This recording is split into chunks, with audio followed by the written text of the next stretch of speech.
In this video, we will show you how to replace your auxiliary port on this Mercury Grand Marquis between the year ranges of 2003 and 2011. The auxiliary port will be located in the center of your dash, down along the bottom. Let's get into it. Okay friends, let's get started on our job. The first thing you want to do is locate your auxiliary port. There's one right down here. Now with that said, if you were to carefully reach underneath this area, you can push on the back side of this and push it right out of here. Now I can slide this out of position. All I did was reach along the back, press up against here, and it slid right out of the dash panel. Go ahead and give that a little spin. We're looking for the little lock tab on this.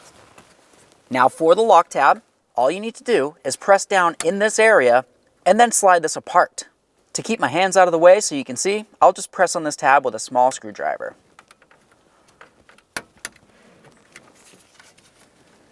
Separate that.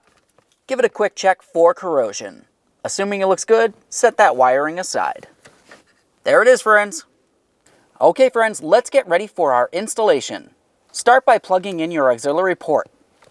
Listen for a click and give that connector a nice tug to make sure it's secure. Now let's place this into position. Looking at the dash, you'll find that you have a tab here and one down in this area. Those tabs need to line up with their corresponding slots on the auxiliary port itself. We'll get this into position and press it in. Go ahead and listen for a click and give it a little tug to make sure it's secured in place. Aside from that, go ahead and test its functionality. Thanks for watching. When only the best will do, demand TRQ. The only company that lets you view before you do. TRQ is committed to offering the highest quality aftermarket auto parts that are engineered for peace of mind.